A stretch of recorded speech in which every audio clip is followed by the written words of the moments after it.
29 లోకేష్ కనగరాజ్ గారు, కార్తిక్ సుబ్బరాజ్ గారు మిగిలిన కొంతమందితో కలిసి సినిమా నిర్మించారు.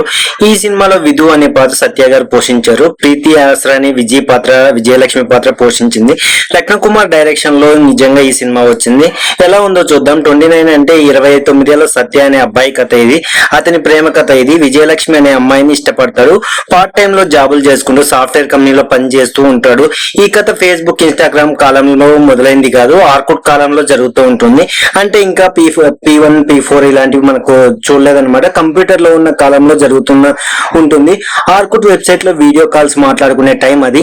అలాంటి టైంలో విజయలక్ష్మి IAS అవ్వాలని కోరుకుంటుంది. అయితే సత్యని చూసి ఇష్టపడి ప్రేమించిన అమ్మాయి సో ఆమె లక్ష్యాన్ని కొంచెం మెల్లిమెల్లిగా దూరం అవుతూ ఉంటుంది. అది తెలుసుకున్న టైంలో అతన్ని దూరంగా వెళ్లిపోమ్మని కోరుకుంటుంది. మరోవైపు సత్య తల్లి కూడా ఆమె కాళ్ళ మీద పడద్దు అంటే ఒకరి కాళ్ళ మీద పడతాడు సత్య. ఆ పని వల్ల తల్లికి కూడా దూరం అవుతాడు. తల్లి కూడా అతన్ని దూరం పెడుతుంది. సో మాట్లాడదు. ఇలాంటి సమయంలో అందరికి దూరం అయిపోయినని బాధపడుతున్న సత్య గడ్డాలకు మీసాలు పెంచుకొని తల్లికి దగ్గర అవడం కోసం ఆ ఊర్లో రోడ్లు వేయడం, చెట్లు నరికేసే కార్యక్రమాన్ని అడ్డుకుంటాడు. అయితే తన కాలేజీ నుంచి ఒకరితో శత్రుత్వం ఉంటుంది. అనుకోకుండా తెలియకుండా వారితో పెళ్లిలోనే క్యాటరింగ్ బాయ్స్ గా వెళ్లి వారితో అవమానం పొందుతాడు. వారిని కూడా అవమానిస్తాడు సత్య. అయితే అది గుర్తు పెట్టుకున్న హీరో ఫ్రెండ్ మళ్ళీ తిరిగి వచ్చి శత్రుత్వాన్ని పెంచుతాడు. తన ఫ్రెండ్ నుంచి వచ్చిన శత్రుత్వాన్ని ఎలా ఎదుర్కొన్నాడు, సో తల్లికి దగ్గర అయ్యాడు. IAS కావడం కోసం దూరం పెట్టిన విజయలక్ష్మి సో సత్యకి దగ్గర అయిందా లేదా, ఇవన్నీ తెలుసుకోవాలంటే నిజంగా ఈ సినిమాని అయితే చూడాల్సిందే.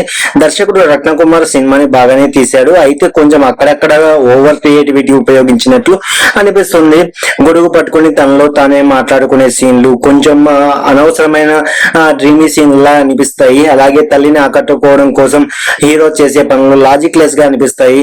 అలాగే తల్లితో ఉన్న సీన్లు గానీ, హీరోయిన్ తో ఉన్న సీన్లు గానీ కొన్ని అనవసరంగా లాగ్ తో సాగినట్లు అనిపిస్తాయి.